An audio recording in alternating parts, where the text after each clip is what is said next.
नमस्कार दोस्तों, स्वागत है हमारी नई वीडियो में। जैसे कि आप सभी पता है कि केवीएस की एग्जाम डेट आ गई है, तो हम आपके लिए सीडीपी क्रैश कोर्स लेकर आए हैं और हम पहले आपको न्यू टॉपिक करवाएंगे जो न्यू थे। इसलिए हम सबसे पहले आपको यूनिट 5 करवाते हैं। यूनिट 5 में क्या है, यूनिट 5 आपकी 10 नंबर की है और जो टॉपिक है वही करवाएंगे और इंपॉर्टेंट है। वीडियो अच्छी लगे तो चैनल को सब्सक्राइब कर देना। सबसे पहले हम आपको एनईपी पढ़ाते हैं। एनईपी से पहले हम आपको ओल्ड पॉलिसी पढ़ाएंगे, क्या कहती है, उनकी विफलता के क्या कारण थे, कैसे आई थी। पहले शिक्षा नीति 1968 में आई थी, कोठारी आयोग की सिफारिश पर लाई गई थी। उसका क्या लक्ष्य था, इसमें था कि सभी छात्र को समान शिक्षा दी जाएगी। ठीक, लेकिन क्या कहा गया था, लेकिन इसमें कुछ विफलता कारण भी रही हैं, उसे बाद में देखेंगे। पहले बता देते हैं कि 10+2+3 मॉडल पर आधारित। इसका मतलब क्या था, देखिए क्या था कि बहुत से स्कूल ऐसे थे जहाँ तक केवल 11वीं तक की कक्षा में पढ़ाई की जाती थी, भाई उसके बाद सीधा कहाँ चले जाते थे, वे चले जाते लोग कॉलेज। 11वीं तक की शिक्षा दी जाती थी और कॉलेज में चले जाते थे। और कुछ ही बहुत कम स्कूल थे जहाँ पर 12वीं तक की शिक्षा दी जाती थी। तो उन्हें क्या किया, उन्होंने बताया कि पूरे देश के अंदर 10+2+3 मॉडल, यानी क्या था कि 12वीं तक शिक्षा दी जाए, साथ ही साथ फिर कॉलेज में बाद में जाएंगे बच्चे, उसको पूरे को लागू कर देगा। और ये लागू हुआ भी था, ये इसकी सबसे बड़ी सफलता थी।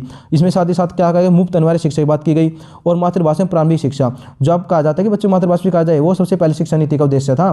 ठीक है, वो अब नई में भी जोड़ा गया है। और इसके साथ ही साथ 3 भाषा सूत्र, जो कोठारी आयोग का मेन, जो कोठारी आयोग ने दिया था, वो 3 भाषा सूत्र क्या था कि बच्चों सबसे पहले मातृभाषा में पढ़ाया जाएगा, उसके बाद क्या कहा जाएगा, कोई अन्य भाषा, ठीक, और तीसरी भाषा पढ़ाई जाएगी जो सेकंड भाषा के रूप में न हो। और साथ ही साथ में special school for gifted student, जो गिफ्टेड स्टूडेंट थे, यानी जिनका आईक्यू क्या होता है, 140+ आईक्यू होता है, उन बच्चों के लिए क्या किया जाएगा, स्पेशल स्कूल खोले जाएंगे जो अच्छे इंटेलिजेंट बच्चे हैं, जैसे केवीएस खोले गए थे। ठीक है, लेकिन ये प्राप्त क्यों कर पाए अपने लक्ष्य को, देखो क्या विफलता के क्या कारण थे। उचित कार्य योजना नहीं है, यानी कि उन्होंने ये बना तो दिए थे कि ये लक्ष्य प्राप्त करेंगे, लेकिन क्या कि उसको अच्छे प्रकार से लागू नहीं कर पाए, इंप्लीमेंट नहीं कर पाए थे। दूसरा क्या था, सरकार के पास बहुत ज़्यादा धन की कमी थी, सरकार के पास बहुत ज़्यादा धन था, अच्छी प्रकार से लागू नहीं पाई नीति। और शिक्षा राज्य सूची में थी। अब राज्य क्या थे, राज्य की मर्जी थी, भाई लागू करो या ना करो, तो कुछ में लागू कर पाए, कुछ ने लागू नहीं की थी। अब दूसरी शिक्षा नीति आती है फिर कौन सी, 1986 में। इसमें क्या किया गया, यह 1986 में जारी की गई थी और इसमें देखो कौन कौन से लक्ष्य थे, आधुनिकरण पर फोकस। आधुनिकरण मतलब समझते हो ना, यानी कि एजुकेशन को आधुनिक रूप में ढाल दिया गया, भाई कंप्यूटर को भी इसमें जोड़ दिया गया था। और शिक्षा में आईटी की भूमिका पर जोर दिया गया। शिक्षक शिक्षा में सुधार, यानी क्या था, पहले टीचर थे ना, ऐसे ही बन जाते थे, कैसे, भाई स्कूल में पढ़ा रहे, स्कूल चले गया ऐड पर और सरकारी हो गए, उन्हें कोई टेस्ट नहीं दिया। अब क्या किया जाएगा, जो टीचर है ना, टीचर की एजुकेशन है, उस पर भी जोर दिया जाएगा, मेन रूप से शिक्षक शिक्षा में सुधार किया जाएगा। साथ ही प्रारंभिक बाल देखभाल, महिला सशक्तिकरण पर भी जोर दिया गया। और इसके साथ ही स्वायत्त यूनिवर्सिटी, यानी यूनिवर्सिटी क्या दी गई, यूनिवर्सिटी को स्वतंत्रता दे दी गई। स्वायत्त मतलब होता है स्वतंत्रता, उन्हें फ्री कर दिया गया कि आप कैसे भी कोर्स शुरू कर सकते हो। और शिक्षा कैसे स्मृति सूची में डाल दिया गया।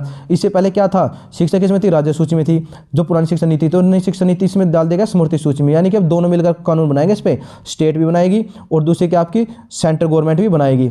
ठीक है, तो इसलिए सुधार के बहुत आसार थे इससे, और ये हुए भी थे। जैसे प्रारंभिक बाल देखभाल की गई, महिला सशक्तिकरण पर कार्य किया गया, सर्व शिक्षा अभियान शुरू किया गया, मध्याह्न भोजन योजना शुरू की गई, इसमें शिक्षा में कंप्यूटर का अनिवार्य कर दिया गया। ठीक है, और इसमें सबसे अच्छी था कि इसमें टीचर की एजुकेशन के लिए कार्य किया गया था कि टीचर को भी पढ़ाया जाएगा कि कैसे पढ़ाना है बच्चों को। और फिर इसमें इसको पॉलिसी को रिवाइज कर दिया गया था। सेकंड पॉलिसी कब आई थी आपकी, 1986 में उसको रिवाइज किया गया, 1992 में। जब 1992 में कोई पॉलिसी रिवाइज हुई और जारी, इसके अध्यक्ष कौन थे, इसके अध्यक्ष थे आचार्य राममूर्ति, इंपॉर्टेंट है, याद रखना आप इसको। और एनपीईआरसी थी, यह कमेटी थी, इसका नाम क्या था, इसका नाम था national policy education review committee. इसने रिव्यू दिया था, इसने कहा था कि कुछ कमियां उनको दूर किया जाए, कि ऐसा नहीं है कि बच्चों को हमने सिखा दिया, पढ़ा दी, फ्री एजुकेशन दी थी तो बच्चा सब कुछ सीख जाएगा। अब जो बच्चे जो शिक्षा प्राप्त कर लेते थे ना, कुछ ही लोग थे, वे अपने आप को बहुत ही हाई स्टैंडर्ड मानते थे कि तुम ही हो, दूसरे तो बिल्कुल बेकार है। तो उन्हें क्या किया गया कि राष्ट्रीय प्रगति को बढ़ावा दिया जाए, साथ ही साथ नैतिक मूल्य का विकास किया जाए बच्चों के अंदर। छात्रों में नैतिक मूल्य विकास किया था तभी तो बच्चे आगे बढ़ेंगे। फिर क्या था, राष्ट्रीय एकता, साइंस पर जोर दिया गया। और क्या, शिक्षक बनने की प्रवेश परीक्षा, इसके साथ ही क्या जो आपके सीटेट यूपीटेट ले जाते हैं, शिक्षक बनने की प्रवेश परीक्षा हो गया। वैसे नहीं कि आप स्कूल में पढ़ा रहे हो ऐसे पक्के कर दिए जाओगे, नहीं, आपको टीचर के लिए टेट परीक्षा देनी होगी। अब बताते हैं इन दोनों के बाद कि आपकी एनईपी कैसे आई थी, समझ गए ना कैसे। भाई पहले 1968 एक काम चला, 1968 के बाद कब, 1986 में। 1986 की जो नीति थी, दोबारा बता दें, देखिए 1968 से चला, 1968 के बाद 1986 में, ठीक है, दूसरी नीति है 1986 के बाद इसको रिवाइज किया गया। उस रिवाइज से आपकी क्या बनी, एनईपी 2020 बनी थी, नई नीति। एनईपी 2020 देखो क्या था, इसमें बता देते हैं। एनईपी के निर्माण के लिए जून 2017 में इसरो के पूर्व चीफ डॉक्टर के कस्तूरीरंगन की अध्यक्षता में एक समिति बनाई गई, यानी जून 2017 में कमेटी बनाई गई थी। उसके अध्यक्ष कौन थे, इसरो के पूर्व थे जो कस्तूरीरंगन थे। इंपॉर्टेंट है, ये पूछ लेता है कि कहाँ के अध्यक्ष थे, इसरो के थे और इस समिति के भी थे। उसने मई 2019 में एनईपी का मसौदा तैयार कर दिया, यानी पूरी रिपोर्ट तैयार कर दी। उसने क्या कहा गया, इसके साथ ही इसमें जो MHRD था आपका, ये क्या होता है, इसका मतलब होता है आपका ministry of human resources development. एक बात बता दें आपको, सबसे पहले इसका नाम था ना, ये था एजुकेशन मिनिस्ट्री था, उसको किस में बदल दिया गया इन्होंने, MHRD में बदल दिया। MHRD फिर किस में बदल दिया, एजुकेशन मिनिस्ट्री में बदल दिया गया। तो देखिए कि कैबिनेट द्वारा MHRD ministry of human resource development का नाम बदलकर एजुकेशन मिनिस्ट्री कर दिया गया था। पहले इसका नाम यही था, फिर MHRD रखा, फिर दोबारा ये रख दिया, ठीक है। और इसमें क्या क्या है, 2023 तक अध्यापन के लिए मिनिमम डिग्री योग्यता 4 वर्ष एकीकृत B.Ed होगी और साथ ही MPhil को समाप्त कर दिया गया था। इसमें स्कूल एजुकेशन सिस्टम आपको बता देते हैं कैसा है। इनमें सबसे पहले क्या किया जाएगा, फाउंडेशन, आपको फाउंडेशन कोर्स की शिक्षा दी जाएगी। इसमें क्या होता है, फाउंडेशन में आपको 2 भागों में बांटा गया इसको, एक तो 3 साल में, एक साथ ही 2 साल में। ये क्या प्रोसेस होता है देखें, यहाँ समझिए, आगे वो डिटेल में बताएंगे, अभी थोड़ा बेस तैयार कर रहे हैं आपका।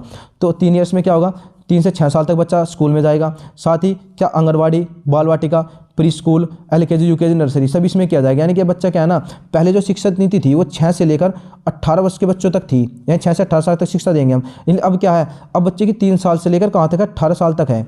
अब बच्चों को 3 से 18 तक शिक्षित किया जाएगा, यानी 3 साल बच्चा स्कूल में जाएगा।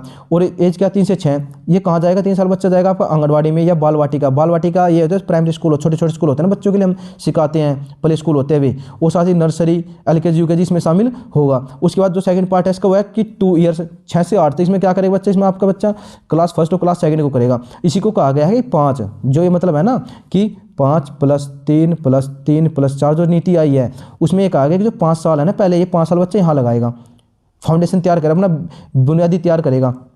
इसके साथ ही देखिए प्रिपरेटरी, सेकंड होता है प्रिपरेटरी क्या है कि 3 ईयर्स होंगे, इसमें 8 से 11 तक होगा और क्लास 3 to 5 चलेगा। ये इसे 3 का आ गया, 5 + 3 + 3 + 4 आया था नहीं। और फिर आता है मिडल में, मिडल में क्या था, कंप्यूटर शिक्षा दी जाएगी, साथ ही कुछ वोकेशनल सब्जेक्ट बताए जाएंगे जो उसके काम आए। और 3 ईयर्स होता है इसमें, एज 11 से 14 होती है, क्लास 6 से 8 तक। फिर आता है सेकेंडरी, सेकेंडरी में क्या आपका मल्टीपल सब्जेक्ट ऑप्शन होंगे, अनेक सब्जेक्ट चूज कर सकते हैं। और 4 साल के लिए होगी वो, एज 14 से 18 तक, क्लास 9 से 12, समझ गए ना। ये पॉलिसी क्या थी कि 5 + 3 + 3 + 4 मॉडल पर आधारित थी, इसने 10+2 को खत्म कर दिया था। ये हम आपको सिर्फ एक शुरुआत बता रहे हैं, और डिटेल में ये है ना जो आपके सारे फाउंडेशन, प्रिपरेटरी, मिडल और सेकेंडरी सबको अच्छी डिटेल में और भी एक्सप्लेन करेंगे आगे जाकर। इधर पता लग गया ना। फाउंडेशन में क्या करेगा बच्चा, फाउंडेशन बच्चा आंगनवाड़ी में जाएगा, बाल वाटिका में जाएगा, प्री स्कूल में बेसिक चीज़ें सीखेगा, यानी किस तरीके से बोलना, किस तरीके से बिहेव करना, ये सब चीज़ें बच्चे को सिखाई जाएगी, ना कि पुस्तक का ज्ञान दिया जाएगा। उसके बाद सेकंड क्लास में आ जाएगा बच्चों को थोड़ा पुस्तक का ज्ञान दिया जाएगा, ताकि पढ़ना लिखने बोलने का कौशल, उसके अंदर चीज़ों समझने का कौशल हो। फिर आगे प्रिपरेटरी, प्रिपरेटरी में क्या कर जाएगा, ये बच्चा 3 से 5th क्लास में होगा, जो उसकी खेल आधारित शिक्षा थी, पहले खेल पर आधारित शिक्षा दी जाती थी इसके अंदर फाउंडेशन में, अब उस खेल आधारित को बदल दिया जाएगा, थोड़ा पुस्तक पर आधारित में, हल्की सी पुस्तक पढ़ाई जाएगी बच्चों को ज्ञान कौशल विकास के लिए। फिर यहाँ क्या बच्चों को मिडल में बच्चों को कंप्यूटर शिक्षा दी जाएगी, और कोई भी एक व्यावसायिक कोर्स ले सकते हैं, कोई भी सब्जेक्ट चूज कर सकते हैं जिसमें उसे इंटरेस्ट होता है। और ठीक है, ये 3 साल या 6 से 8 क्लास तक होता है। कंप्यूटर शिक्षा ये अनिवार्य कर दी गई कंपलसरी। और यहाँ देखें मल्टीपल सब्जेक्ट ऑप्शन का मतलब क्या है, इसमें 9th क्लास में अब आपको 9th क्लास से आप सब्जेक्ट चूज कर सकते हो। यानी कि अगर आपका इंटरेस्ट क्या है, आपका इंटरेस्ट मान लो मैथ में है, ठीक, तो आप मैथ ले लो, बस बाकी 8 के सब्जेक्ट ले लो, 9 से भी 8 ले सकते हैं अब, ठीक है। साथ ही साथ अगर आपका फिजिक्स में इंटरेस्ट, आप सिर्फ फिजिक्स सब्जेक्ट ले लो, और बाकी को जो नॉर्मली होते हैं वे ले लो। तो ये आपको क्या देगा, सब्जेक्ट चूज करने की स्वतंत्रता दे दी उन्होंने, ठीक। थोड़ा बताते हैं भाषा के बारे में। देख भाषा में क्या है, भाषा में कि क्लास 5वीं तक बच्चों को उसकी स्थानीय भाषा, घर की भाषा, मातृभाषा में, स्थानीय भाषा में सिखाया जाएगा।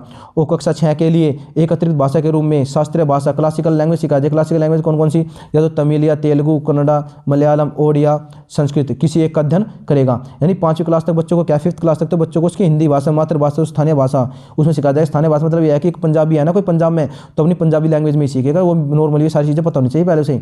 उसके बाद कक्षा 6 में जाएगा तो क्या करेगा, क्लासिकल एक लैंग्वेज लेनी पड़ेगी उसको। उसमें क्या हो सकता है, क्लासिकल लैंग्वेज में तमिल, तेलुगु, कन्नड़ा, ओडिया, संस्कृत हो सकती है। इसके साथ ही एक बात ध्यान रखना कि भाषा को बलपूर्वक लागू नहीं करना। ये नहीं है कि बच्चे का कन्नड़ में इंटरेस्ट नहीं है, उसको कन्नड़ लैंग्वेज दे दी, तो बच्चे जिसमें इंटरेस्ट है उसके अकॉर्डिंग देंगे उसको, ठीक है। अब माध्यमिक स्तर की बात करते हैं। माध्यमिक स्तर पर एक अतिरिक्त विकल्प के रूप में विदेशी भाषा, कोरियन, जापानी, नई, फ्रेंच, थाई, फ्रेंच, जापान, पुर्तगाली आदि, रूसी आदि का अध्ययन कराया जाएगा। समझने भाषा के रूप में क्या समझे, भाषा के रूप में है कि 5th क्लास तक तो बच्चा क्या सीखेगा, अपनी मातृभाषा में सीखेगा। 6th क्लास में बच्चा क्या करेगा, 6th क्लास में बच्चा आएगा क्लासिकल में। फिर उसके बाद एक थर्ड, ये त्रिभाषा सूत्र यही है। माध्यमिक स्तर बच्चे का अतिरिक्त विकल्प के रूप में विदेशी भाषा को सीख सकता है, इंग्लिश भी सीख सकता है वो। देखिए NEP 2020 है, यह सीखना है कि कैसे सीखना है, इस पर जोर देती है कि सीखना तो, लेकिन कैसे सीखना इस पर जोर देती है। साथ ही साथ ये बताती है कि मानकीकरण से लचीलेपन की ओर बदलाव का प्रस्ताव रखती है। इसमें हल्का लेकिन कड़ा, यानी कि लाइट बट टाइट की ओर ध्यान दिया है।